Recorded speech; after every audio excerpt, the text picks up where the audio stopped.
Assalamualaikum warahmatullahi wabarakatuh. Innal hamdalillah nahmaduhu wa nasta'inuhu wa nastahdihi wa nastaghfiruh wa natubu ilaihi wa natawakkalu alaihi wa na'udzu billahi min shururi anfusina wa min sayyiati a'malina. Man yahdihillahu fahuwal muhtad wa man yudlil falan tajida lahu waliyyan murshida. Asyhadu an la ilaha illallah wahdahu la syarika lah wa anna sayyidana Muhammadan 'abduhu wa rasuluhu wa safiyyuhu min khalqihi wa habibuh. بلغ الرسالة وأدى الأمانة ونصح الأمة وكشف الغمة وجاهد في الله حق جهاده حتى أتاه اليقين.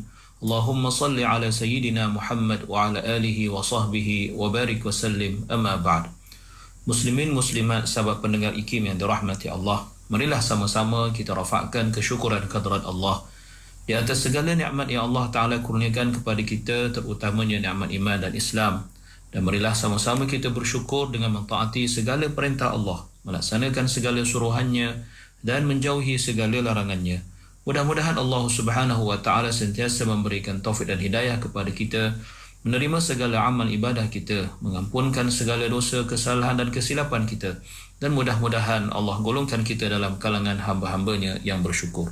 Muslimin muslimat yang dirahmati Allah, kita berada pada ayat yang ke-58 daripada suratil An'am. Allah berfirman, A'udzu billahi minasy syaithanir rajim. Qul law anna 'indi ma tasta'jiluna bihi laqudiyal amru baini wa bainakum wallahu a'lamu bizzalimin. Yang bermaksud, katakanlah wahai Muhammad sallallahu alaihi wasallam, kalau ada padaku kuasa menurunkan azab siksa yang kamu minta disegerakan kedatangannya itu, nescaya selesailah perkara yang sedang berbangkit antaraku dengan kamu, dan ingatlah Allah Maha mengetahui akan orang-orang yang zalim. Muslimin muslimat yang dirahmati Allah Subhanahu wa Ta'ala, ayat ini menerangkan kepada kita tentang keadaan orang-orang musyrikin itu jika apa yang mereka minta, iaitu penurunan azab oleh Allah Subhanahu wa Ta'ala, sekiranya penurunan azab itu adalah bergantung kepada Nabi sallallahu alaihi wasallam, maka Allah menyatakan dalam ayat ini, qul law anna 'indi, bermaksud katakanlah kepada mereka wahai Muhammad sallallahu alaihi wasallam, kalaulah dalam kekuasaanku atau dalam keupayaanku bagi menurunkan azab yang kamu minta agar disegerakan itu, nescaya akan selesailah urusan di antara aku dengan kamu. Bermaksud akan turunlah azab yang kamu minta, yang menggambarkan sikap kamu yang suka memperolok-olokkan kebenaran yang kubawa. Nescaya azab itu sebenar-benarnya akan turun, akan memusnahkan kamu segera seperti yang kamu minta. Wallahu a'lamu bizzalimin, kerana Allah Subhanahu wa Ta'ala itu adalah lebih mengetahui daripadaku dan daripada sesiapa juga pun tentang hikmah dilewatkan azab itu atau dikemudiankan azab itu, dan bilakah ia akan diturunkan. Kerana Allah Subhanahu wa Ta'ala itu adalah Tuhan yang Maha mengetahui, Tuhan yang Maha meliputi segala ilmu dan pengetahuannya tentang apa juga termasuklah azab yang kamu minta untuk diturunkan segera itu. Dan bila Allah menyebut bizzalimin, ia adalah bertujuan untuk menzahirkan status ataupun kedudukan golongan yang sedang diperintahkan Allah kepada Nabi sallallahu alaihi wasallam untuk berbicara dan untuk menyampaikan kepada mereka, untuk mengatakan bahawa status mereka yang selayaknya diberikan kepada mereka adalah orang-orang yang zalim. Mereka adalah orang yang zalim kerana mereka mensyirikkan Allah Subhanahu wa Ta'ala. Mereka adalah orang yang zalim kerana mereka mendustakan apa yang telah disampaikan oleh baginda Nabi sallallahu alaihi wasallam. Inilah yang dihadapi oleh baginda sallallahu alaihi wasallam, yang terdiri daripada sikap-sikap negatif yang ditunjukkan oleh orang-orang musyrikin. Dan inilah jawapan daripada Allah Subhanahu wa Ta'ala untuk mereka yang suka mendatangkan perkara-perkara yang bukan-bukan, di antaranya meminta agar disegerakan azab Allah kepada mereka untuk menyatakan kedegilan mereka dan menunjukkan sikap mereka yang sangat kuat menentang baginda Nabi SAW. Muslimin muslimat yang dirahmati Allah, mari kita lihat ayat yang seterusnya, iaitu ayat yang ke-59 daripada suratul An'am ini. Allah berfirman, A'udzu billahi minasyaitonir rajim.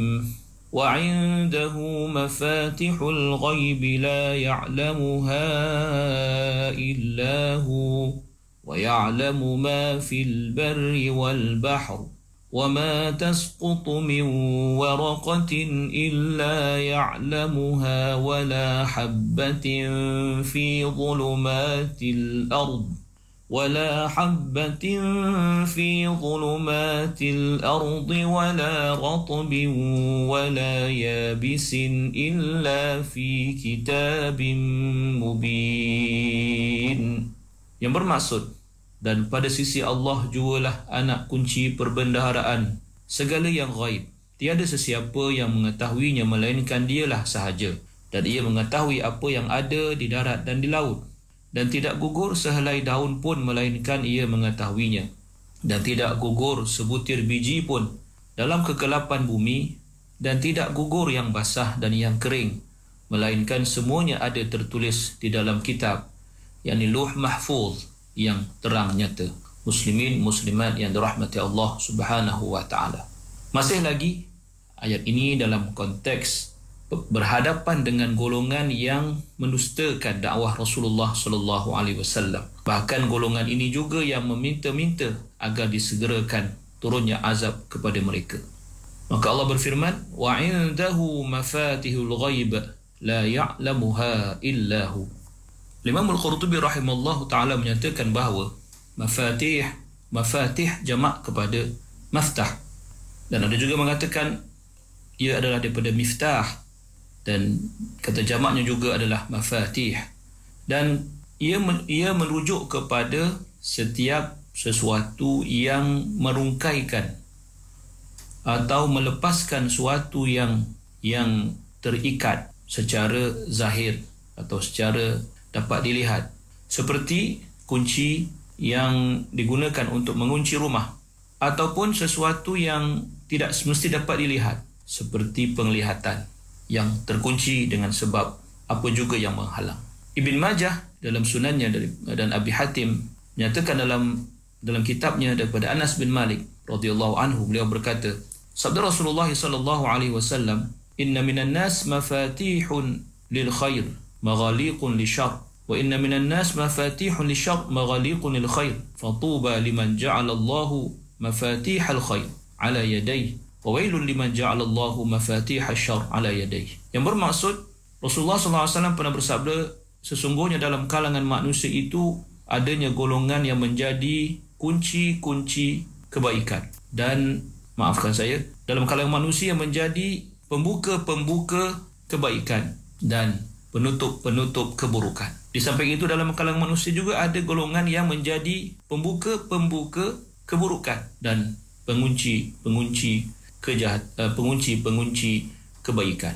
Maka beruntunglah bagi orang yang Allah jadikan ia sebagai pembuka-pembuka kebaikan pada tangannya, dan kecelakaanlah bagi golongan yang Allah jadikan ia sebagai pembuka-pembuka keburukan. Muslimin muslimat yang dirahmati Allah Subhanahu wa taala. Sementara kalimah al-ghaib merujuk kepada setiap yang tak dapat dilihat atau tidak diketahui, tidak dapat dilihat oleh mata manusia, dan juga tidak dapat diketahui oleh ilmu dan pengetahuan manusia, dan ia meliputi perkara-perkara yang tak dapat dilihat seperti malaikat, jin dan sebagainya, juga perkara-perkara yang tersembunyi, rahsia-rahsia yang tersembunyi, dan juga masa atau ketika yang tidak diketahui oleh manusia. Muslimin muslimat yang dirahmati Allah, manakala pada frasa la ya'lamuha illahu, bahawa maksud tidak diketahui akan perkara-perkara ghaib itu secara pasti, secara sempurna, melainkan Allah Subhanahu wa taala. Adapun apa yang diperlihatkan oleh Allah kepada golongan yang dipilih oleh Allah Subhanahu wa taala berupa perkara-perkara yang ghaib itu, maka ia adalah termasuk dalam konteks pemberitahuan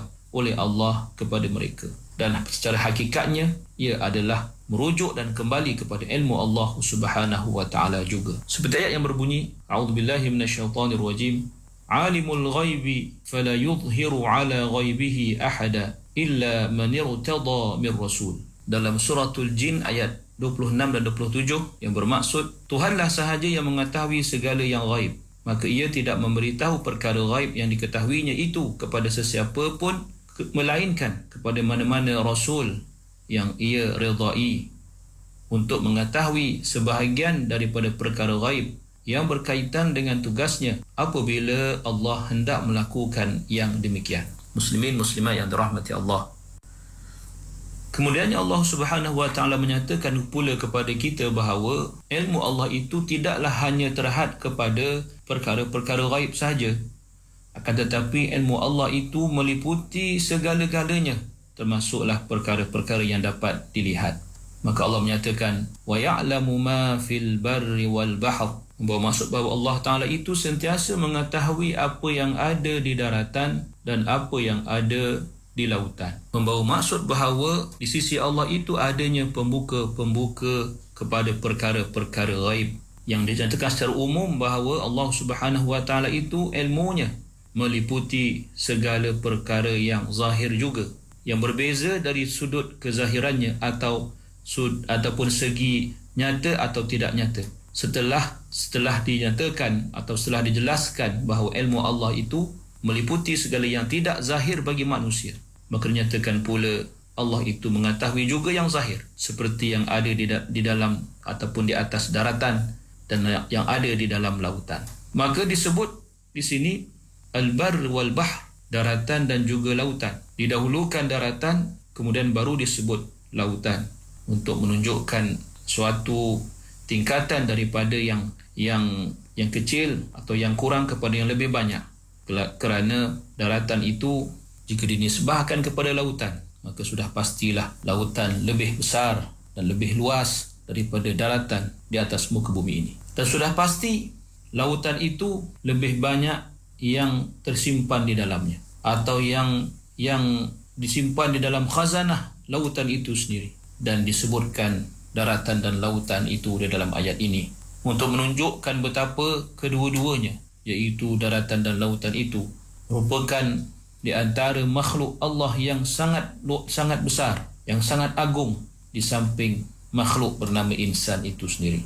Muslimin muslimat yang dirahmati Allah Subhanahu wa taala. Kemudian Allah Subhanahu wa taala menjelaskan lagi kepada kita betapa sempurnanya, betapa hebatnya ilmu dan pengetahuan Allah Subhanahu wa taala, yang sekaligus akan membuktikan bahawa Allah itu sememangnya dan selayaknya untuk dipertuhankan oleh manusia. Dan apabila Allah dikenali oleh manusia sebagai Tuhan yang Maha Kuasa, Tuhan yang Maha mengetahui, dan pengetahuan Allah itu meliputi segala-galanya, maka sudah pasti insan tidak akan sanggup untuk berkata-kata dengan perkataan yang tidak sepatutnya ia keluarkan, tidak sepatutnya ia lafazkan. Maka apakah lagi bukti kekuasaan Allah dan kehebatan ilmu Allah Subhanahu wa taala?